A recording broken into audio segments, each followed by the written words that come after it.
Ви обов'язково повинні його приготувати. Це фінський млин з полуницею. Він готується максимально просто та швидко. Щоб спочатку приготувати основу, беремо одне яйце, додаємо трохи підсолоджувача. У мене це 1 столова ложка цукру, але за бажанням ви можете замінити на цукрозамінник.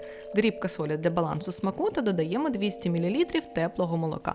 Перемішуємо та вводимо 80 грамів борошна, 1/3 чайної ложки розпушувача та перемішуємо, щоб маса вийшла однорідною, без грудочок. Буде доволі рідке тісто, як на млинці. В кінці додаємо 1 столову ложку олії і на цьому воно готове. Запікати його ми далі будемо в духовці. У мене форма 22 на 30 см, дно я застелила пергаментом, трохи змастила олією та заливаємо сюди тісто. Ставимо у розігріту до 180 градусів духовку на 10-15 хвилин. В процесі він може здутися, це нормально.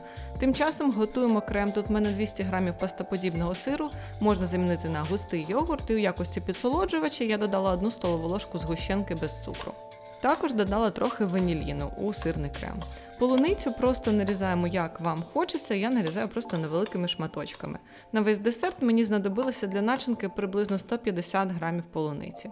Млин вже готовий, залишаємо його на 5 хвилин охолонути і тепер знімаємо з пергаменту, він сам буквально від нього відліпився. Коли він вже охолонув до кімнатної температури, викладаємо зверху сирний крем та полуницю зверху.